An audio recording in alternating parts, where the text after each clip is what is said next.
Hello दोस्तों, नमस्ते, नमस्कार। वेलकम टू गौरव जी के booster dose target with Gaurav Kumar and smart study with Gaurav Kumar में आपका दिल से हार्दिक स्वागत करता हूं प्यारे बच्चे। और फिर से हम अपने नए टॉपिक के साथ आए हैं जिसका नाम है दिल्ली सल्तनत। और इसी दिल्ली सल्तनत में हम लोग बात करने वाले हैं एक नए वंश की जिसका नाम होगा खिलजी वंश।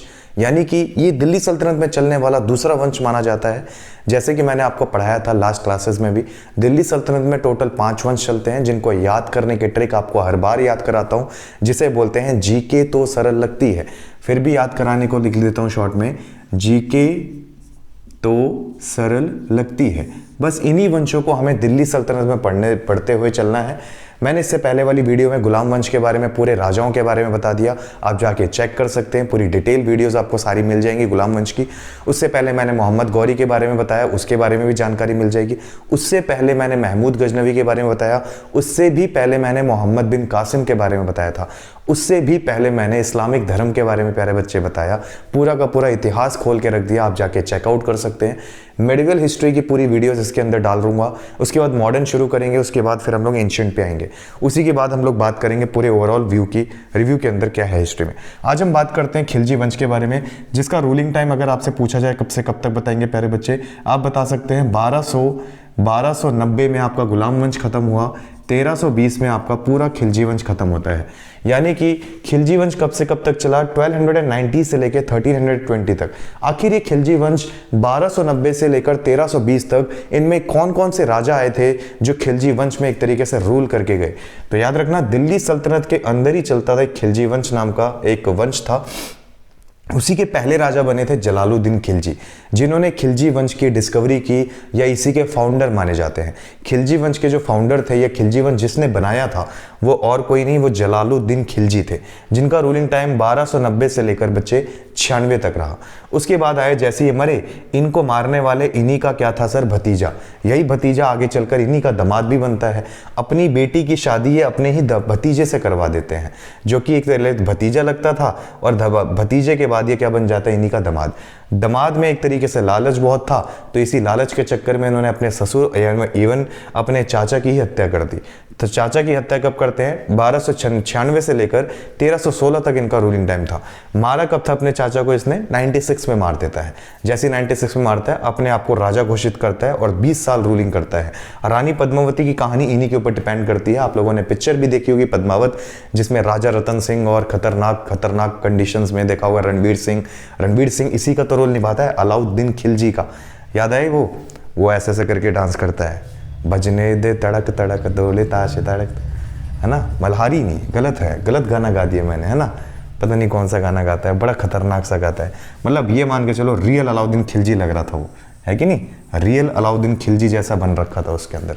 उसी के बाद, इसके बाद हम लोग पढ़ेंगे, इसी का एक खरीदा हुआ किन्नर होगा। उस पिक्चर में भी आपने एक किन्नर का नाम सुना होगा, मलिक कफूर। वो Malik Kafur just like a second wife की तरह ट्रीटमेंट करता था। कौन, अलाउद्दीन खिलजी। मलिक कफूर क्या था सर, एक किन्नर था ये, और इसे 1000 दिनार में खरीदा गया था। गुजरात से खरीद के लेके आए थे इस बंदे को। खरीदने वाला भी अलाउद्दीन खिलजी का एक भेजा हुआ इंसान था, ठीक है जी। उसी का भेजा हुआ सेनापति था जिसने इसको गुजरात से खरीदा था। 36 डेज के लिए राजा बनता है, 36 दिन के बाद ये भी मारा जाएगा। उसी के बाद इनके भी खतरनाक राजा निकल के आएंगे, मुबारक शाह खिलजी। ये तो रंगीन किस्म का राजा था, इसके काम, इसके रुतबे, इसके पहनावा का ढंग सब रंगीन था, इसीलिए रंगीला राजा भी कहते हैं इसे कभी कभी। मुबारक शाह खिलजी को ना तो कपड़े पहनने का ढंग, ना बोलने का ढंग। ये क्या करता था, जब भी दरबार में आता था तो एक शर्माती हुई स्माइल दे के जाता था, ये मुस्कुराहट रखता था, एक घूंघट डाल लेता था, कभी साड़ी डाल के पहन लेता था, कभी सूट सलवार में आ जाता था, कभी नंगा ही घूमने लग जाता था। कौन था सर, ये मुबारक शाह खिलजी। इसी के बाद हम लोग पढ़ेंगे सर खुसरो शाह खिलजी के बारे में। मलिक कफूर 36 दिन के लिए राजा रहा। मुबारक शाह खिलजी रहेंगे प्यारे बच्चे 4 साल के लिए राजा। 1316 में आएगा, 1320 में इसकी डेथ हो जाएगी। खुसरो शाह खिलजी आएगा 1320 में, और 1320 में इसकी डेथ होगी। सबसे पहले बात करते हैं प्यारे बच्चे जलालुद्दीन खिलजी की। तो इन्हीं को समझते हैं सबसे पहले, जलालुद्दीन खिलजी। आखिर था क्या इनका टाइम पीरियड, क्या क्या काम किया, वो सारी चीज़ें। सबसे पहले इनके टाइम की बात करते हैं सर। राजा बनेगा 1290 में, और कब तक रहेगा, 96 तक, यानी टोटल 6 ईयर का इनका रूलिंग टाइम था। जन्म लेते हैं प्यारे बच्चे ये कहाँ पर, जन्म कब हुआ इनका, 14 अक्टूबर में हुआ।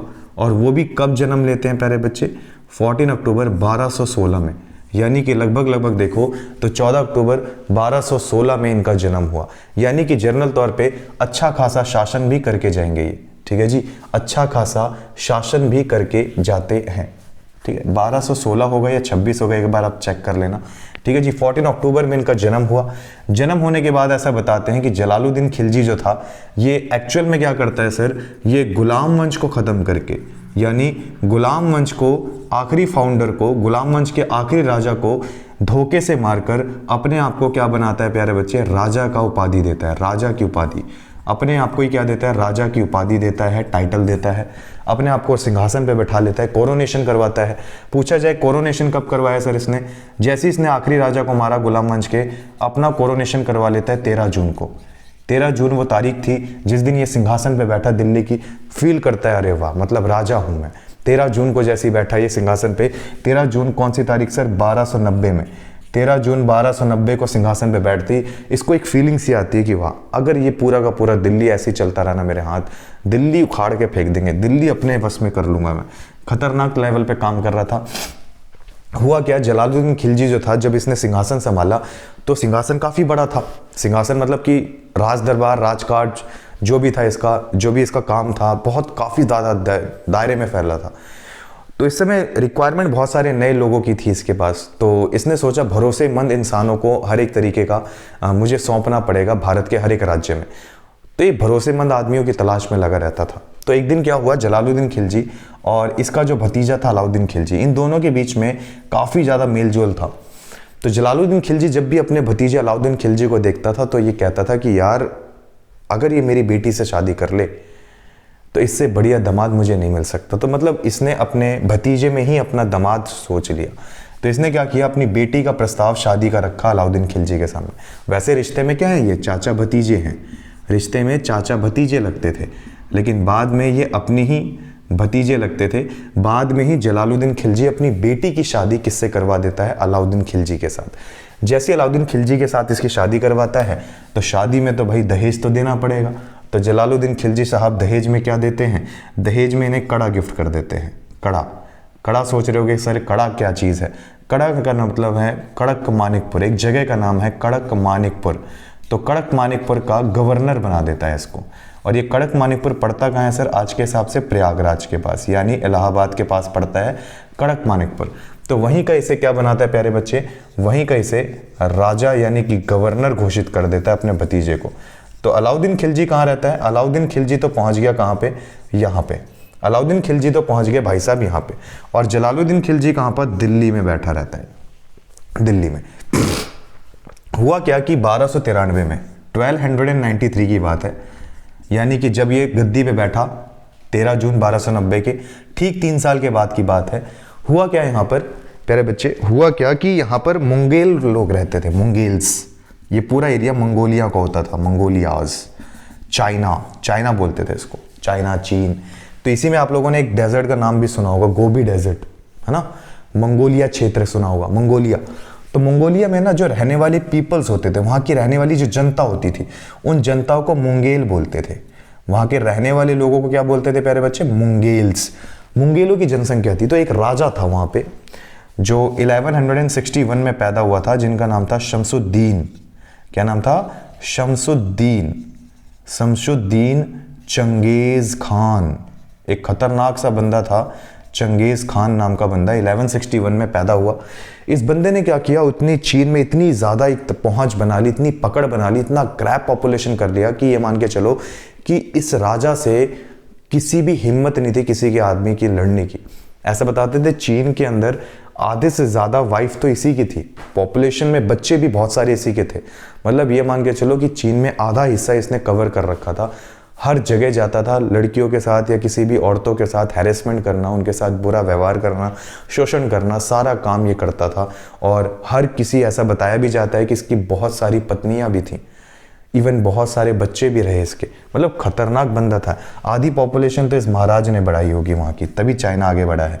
इस इंसान ने क्या काम किया, इसने एक बहुत बड़ी सेना बनाई, इतनी बड़ी सेना, कम से कम 5 से 6 लाख की सेना लेके घूमता था ये। तो ऐसा बताते थे कि जो ये था शमसुद्दीन चंगेज खान।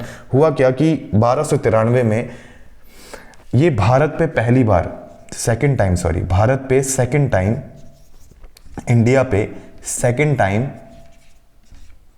तीसरी बार, सेकंड टाइम भी नहीं बोलेंगे, थर्ड टाइम मुंगेल्स का अटैक हुआ था। थर्ड टाइम मुंगेल्स का अटैक। सर पहली बार कब हुआ? मैंने आपको याद करो कहानी वो इल्तुतमिश की, मैंने इल्तुतमिश के केस में भी बताया था। इल्तुतमिश के केस में भी यहाँ पर क्या होता है सर, वो काम हुआ। और यहाँ पर भी क्या हुआ सर, यहाँ पर भी वही काम होगा। होता क्या है कि मुंगेल के जो राजा शमसुद्दीन चंगेज़ खान थे वो तो एक्चुअल में कब मर चुका था, 1226 में इल्तुतमिश के टाइम पीरियड में ही मर चुका था वो। लेकिन हुआ क्या कि यहाँ पर 1293 में मुंगेलों ने दोबारा से अटैक किया भारत पे। जब ये भारत पे अटैक करने के लिए आए थे उस समय शमसुद्दीन चंगेज़ खान नहीं था, जब मैं अभी की बात बता रहा हूँ, क्योंकि मुंगेलों का जो राजा चंगेज़ खान था ये तो 1226 में ही मर जाता है। तो मुंगेल्स काफ़ी स्ट्रॉन्ग थे, तो इन्होंने क्या किया, इनकी नज़र दिल्ली पे थी, तो ये लोग दिल्ली को काबू करने के लिए भारत में एंट्री मारते हैं। उससे पहले यहाँ के राजा जलालुद्दीन खिलजी को इसके बारे में पता लग जाता है कि भाई ऐसा ऐसा कोई बंदा है, पूरे मंगोलिया क्षेत्र से भारत के ऊपर अटैक करने आ रहे हैं। जलालुद्दीन खिलजी थोड़ा एक्सपीरियंस बंदा था। इसकी उम्र कितनी थी सर, ये 72 वर्ष की उम्र में राजा बनता है। 72 ईयर्स की एज में ये क्या बना प्यारे बच्चे, राजा बनता है। 72 ईयर्स की एज में राजा बना ये। इसीलिए कभी कभार पूछते हैं कि खिलजी वंश का सबसे वृद्ध राजा भी कौन था, जलालुद्दीन खिलजी था। सबसे वृद्ध मतलब सबसे बूढ़ा राजा भी इसी को बोलते हैं। तो 72 ईयर्स की एज में जब ये राजा बना, तो राजा बनने के अंदर ऐसा बताते हैं कि एक्सपीरियंस बहुत था। ये लड़ कर इतना ज़्यादा एक्सपीरियंस गेन कर रखा था कि इसको पता था कि मेरे को हर किसी के साथ डिफीट कैसे करना है, हराना कैसे है। तो हुआ क्या, एक दिन इसको किसी ने खबर दे दी कि मुंगेल्स आने वाले हैं। इसने पूरे क्षेत्र में सेनापति फैला दिए, अपने पूरे क्षेत्र में सेनापति फैला दिए। तो एक दिन क्या हुआ, जब मुंगेल्स आए भारत में, तो मुंगेल्स के आने के बाद ये जितने भी सेनापति फैले थे प्यारे बच्चे, इन सभी ने इन्हें घेर के मारा, फुर्सत से कूटा ऐसे करके, दांत खींच के अंदर ही अंदर मुक्के पे मुक्के मारे, खूब मुक्के मारे, खींच के मारे। इतना बुरी तरीके से मारा कि आधे मुंगेल तो बेचारे भाग गए डर के। कहते यार इनकी पावर बहुत है। आधे मुंगेल भाग गए बेचारे। 2000 मुंगेल ऐसे थे जो भारत में ही छूट गए, ये भाग ही नहीं पाए, ये रह गए वहीं पे। जब ये रह गए तो इनको पता लग गया अब हम बचने वाले तो है नहीं, जलालुद्दीन खिलजी मार देगा हमें। तो इनके पास कोई चारा ही नहीं था। तो ये 2000 मुंगेल अपनी गंदी सी शक्ल लेके चले गए किसके पास, जलालुद्दीन खिलजी के पास। कहते जी महाराज हमें माफ़ कर दीजिए, हमसे बहुत बड़ी गलती हो गई है, आप जैसा कहेंगे हम वैसा करेंगे, आप जो कहोगे वैसा करेंगे, प्लीज़ हमें छोड़ दीजिए। कहते छोड़ूंगा तो तुम फिर वही काम करोगे, छोड़ तो मैं तुम्हें सकता नहीं। अगर तुम चाहते हो तुम्हारी जान भी बचे तो सीधी सी बात है, तुम एक काम करो। फिर इनने बोला क्या काम करना है? कहते हैं काम करो, तुम जिस भी धर्म से हो अपने धर्म को बदल के इस्लामिक धर्म कन्वर्ट करो, इस्लामिक रिलीजन को इन्वर्ट करो और इस्लाम धर्म को कबूल करो। कहते ठीक है जी, कबूल करने में क्या दिक्कत है, कर लेंगे। फिर छोड़ दोगे? कहते छोड़ तो दूंगा लेकिन जाओगे नहीं, रहोगे तुम भारत में ही। इस्लामिक रिलीजन को कबूल करने के बाद अब मंगोलिया क्षेत्र छोड़ के, या कह सकते हो भारत छोड़ के मुंगेल की तरफ नहीं जाओगे। कहते फिर आप मार दोगे? कहते नहीं मारूंगा नहीं, लेकिन ये कहता हूँ कि तुम भारत में ही रहोगे, तुम्हें भारत के लिए एक बड़ा सा शहर भी बना के दूंगा, तुम वही रहो, फिर क्या दिक्कत है, वापस क्यों जाना है तुम्हें। तो इसने क्या किया, 2000 मुंगेलों ने, इन्होंने उसी समय क्या किया, इस्लामिक रिलीजन कबूल किया। इन्हीं की याद में दिल्ली के अंदर एक सिटी खोली गई और इन्हीं के लिए, इन्हीं मुंगेल्स के लिए दिल्ली में एक नया शहर बसाया गया जिसको बोला गया मुंगेलपुर। इन्हीं के लिए कौन सा शहर बसा प्यारे बच्चे, मुंगेलपुर। आज इसी मुंगेलपुर को दिल्ली के इस हिस्से में मंगोलपुरी कहा जाता है। मंगोलपुरी सुना होगा आप लोगों ने, मंगोलपुरी नागलोई के पास पड़ता है। मंगोलपुरी जो नाम पड़ा, ये 2000 मुंगेलों ने यहीं पर रहकर भारत के अंदर क्या काम किया प्यारे बच्चे, भारत में रहकर ये क्या बन गए, मुंगेल्स ने एक इस्लामिक रिलीजन को कन्वर्ट करने की कोशिश की और इन्हीं के लिए जलालुद्दीन खिलजी ने क्या बसाया, एक शहर की स्थापना कर दी जिसका नाम पड़ा बेचारे प्यारे बच्चे मंगोलपुरी। आगे की बात क्या हुई, 1296 की बात है, 1296 की बात है। एक दिन क्या हुआ, जलालुद्दीन खिलजी को खबर मिली कि महाराष्ट्र में कई सारे राजाओं के पास भर भर के क्या है, सोना है, काफ़ी ज़्यादा संपत्ति है। तो इसने सोचा कि क्यों ना लूटपाट की जाए। तो इसका ऐसा बताते थे कि उस समय इतने रिलीजन्स में, मेडिवल हिस्ट्री के अंदर ऐसा बताया जाता है कि उत्तर भारत में तो चलता था इस्लाम धर्म, नीचे चलता था भक्ति मूवमेंट। यहाँ पे ज़्यादातर लोगों में यहाँ इस्लामिक रिलीजन का ज़्यादा विकास नहीं हो पाया था। इसीलिए इसने सोचा कि अपना इस एरिया को भी विकसित करें इस्लामिक रिलीजन में। तो ये जब जाता है महाराष्ट्र की तरफ, तो महाराष्ट्र में देखते हैं यहाँ पे आस्था लोगों की बहुत ज़्यादा है, लोग भगवान भगवान में बहुत विश्वास करते हैं। तो इसने क्या किया, यहाँ पे लोगों को तकलीफ पहुँचाई पूरी तरीके से, इस्लाम धर्म का था ये, तो इसने लोगों को तकलीफ पहुँचाई। तकलीफ पहुँचाने के बाद यहीं से संपत्ति, गोल्ड, संपत्ति, जितना भी सोना चांदी था सब लूटपाट करता है, और उल्टा वापस कहाँ ले जाता है प्यारे बच्चे, दिल्ली लेके जाता है। दिल्ली लेके जाता है, लूटपाट करके भी आता है और पूरी तरीके से पूरे के पूरे महाराष्ट्र को ख़त्म भी करता है। उतने में खबर मिल जाती है इसके भतीजे यानी कि इसके दामाद अलाउद्दीन खिलजी को। अलाउद्दीन खिलजी कहता है कि अगर ये ऐसे काम करते जाएंगे और मैं इनके सामने कुछ भी नहीं कर पाया, तो इनको ऐसा महसूस होगा कि मेरा दामाद तो शायद निठल्ला है, उसे तो मेरे सामने वो तो शायद कुछ करता लायक भी नहीं है, कुछ कर ही नहीं सकता। तो शायद कहीं इनकी मेंटालिटी ये ना कह दे कि जी ये मेरा जो अगला, जो दिल्ली सल्तनत जो अगला राजा बनेगा मेरा, वो मेरा बेटा बनेगा। कहीं दामाद को हटा के अपने बेटे को ना दिल्ली सल्तनत का राजा बना दें। तो इसने इसी चीज़ को बदलने के लिए इसने कहा कि मैं भी सेम एज इट इज़ इनकी तरह ही एक तरीके से इनसे एक कदम अच्छा काम करके दिखाऊंगा, ताकि इनकी नज़रों में मैं ऐसा बनूं कि ये कहें कि अगर मैं अपने दामाद को दिल्ली सल्तनत सौंपता हूं तो मेरे से अच्छा संभाल सकता है। तो उनकी नज़रों में अच्छा बनने के लिए इसने भी सेम जगह महाराष्ट्र के देवगिरी पे अटैक किया। देवगिरी पे अटैक करने वाला कौन था सर? देवगिरी पे अटैक करने वाला जलालुद्दीन खिलजी भी था। इसी देवगिरी को दौलताबाद भी कहा जाता है। क्या बोलते हैं प्यारे बच्चे? दौलताबाद भी कहा जाता है। तो दौलताबाद पे इसने भी अटैक किया। अटैक करने के बाद इसने भी लूटपाट करी अच्छे से इसी जगह पे। लूटपाट करने के बाद ना इसने कहा कि महाराज ने तो सिर्फ लूटपाट ही करी थी, ये तो लूटपाट करके चले गए, मैं इनसे एक कदम आगे चलना चाहता हूँ। तो लूटपाट तो करी, एक महिला को उठा के ले आया, साथ में महिलाओं की मंडिलों को उठा के लेकर आ गया और कहता है कि अब उनको पता लगेगा ना कि मैंने उनसे एक कदम आगे काम करके दिखाया है, तो मुझ पे गर्व महसूस करेंगे। पता लगा उनको, जब पता लगा इस बारे में कि मेरे जो दामाद साहब हैं उन्होंने ऐसे काम किए हैं, महिलाओं की इज्जत नहीं करता, वो ऐसे ऐसे काम करता है, तो इसने बड़ा लंबा खत लिखा जलालुद्दीन खिलजी। कहता है मुझे शर्म आती है आपको अपना दामाद कहते हुए कि आप किसी औरत की जात की इज्जत नहीं कर सकते, तो मेरी बेटी की क्या करोगे? मुझसे बहुत बड़ी भूल हुई कि मैंने आपको अपना दामाद के रूप में चुना, हो सकता है कि मैं अगला राजा भी आपको घोषित ना करूं। ऐसी बात बोली तो इनको बड़ा गुस्सा है। इनको ऐसा लगा कि यार ये क्या हो गया मुझसे, मैं अच्छा करने की कोशिश में गया था, मुझसे बुरा हो गया। लेकिन कुछ समय बाद इनका गुस्सा जो था हल्का हो गया जलालुद्दीन खिलजी का। तो जलालुद्दीन खिलजी के मन में लालच था, तो इसने सोचा कि अपने दामाद से मिलने चलता हूँ, क्या पता मिलने के बहाने कुछ ना कुछ संपत्ति मुझे भी दे दे। तो संपत्ति लेने के चक्कर में अपने दामाद से मिलने दिल्ली से जाते हैं, कहाँ पे? कड़क मानिकपुर। जैसे गए, जलालुद्दीन खिलजी बैठ के वेट कर रहा। आ गए महाराज ससुर जी, आइए। सुनो ससुर जी, मान लो मेरी बात, दुल्हन तो जाएगी दूल्हे राजा के साथ। वो तो गाना था इन द सेंस, लेकिन बात यहाँ पे क्या हुई, इन्होंने जाके बोल दिया कि जी सीधी सी बात है, किसी ने खबर पहुँचाई कि जी आपके सर ने, आपके फादर इन लॉ आए हैं, जाइए महाराज आपको बुलावा जा रहा है। तो जलालुद्दीन खिलजी जाता है ऐसे ऐसे करता हुआ, हाँ महाराज नमस्कार पिताजी। पिताजी तो बोलते नहीं थे, अब्बू, अब्बू जी, अब्बू नमस्कार। नमस्कार भी क्या बोलेंगे? अस्सलाम वालेकुम अब्बू जान। जैसे अब्बू जान अस्सलाम वालेकुम बोलते हैं, उसी से मैं गले लगता है अपने अब्बू जान से जाके। जैसे ही गले निकलता है, ये पीछे रखता है चाकू, इनने निकाला वहीं पे मार दिया खींच के, 2-4 बार मारा ऑन द स्पॉट। 72 साल का आदमी, इसने क्या कर दिया, ऑन द स्पॉट ढेर कर दिया। क्योंकि इसको इस बात से ज़्यादा गुस्सा आया कि मेरे ही जो ससुर जी हैं, जिनको नज़रों में अच्छा बनने के लिए काम किया, वही मेरी नज़रों में अब बुरे बन गए।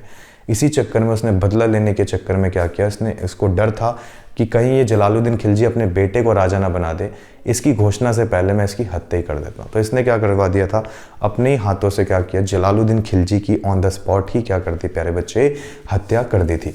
नेक्स्ट क्लास के अंदर हम लोग जानेंगे किसके बारे में, इसी के दामाद अलाउद्दीन खिलजी के बारे में। जैसे ही क्या करता है, जलालुद्दीन खिलजी को मारता है, अपने आप को दिल्ली सल्तनत का राजा घोषित करता है प्यारे बच्चे अलाउद्दीन खिलजी। अलाउद्दीन खिलजी का एक फेमस डायलॉग है, आप लोगों ने शायद बहुत बार सुना होगा, खुदा की बनी वो हर नायाब चीज़ पर सिर्फ और सिर्फ अलाउद्दीन खिलजी का अधिकार है। इसी के बारे में हम लोग जानेंगे कि आखिर ऐसा क्यों बोलता था ये। तो नेक्स्ट क्लास के अंदर हम लोग जानेंगे पद्मावती के बारे में, सारी कहानी, एक स्टोरी के बारे में, रानी पद्मावती कहाँ से बिलोंग करती थी, राजा रतन सिंह कौन थे, सारी चीज़ें हम लोग डिटेल में जानेंगे। तब तक के लिए आप लोगों से इजाज़त चाहता हूँ। मिलते हैं नेक्स्ट वीडियो के अंदर, तब तक के लिए सभी अपना ध्यान रखेंगे। Okay, bye bye, take care.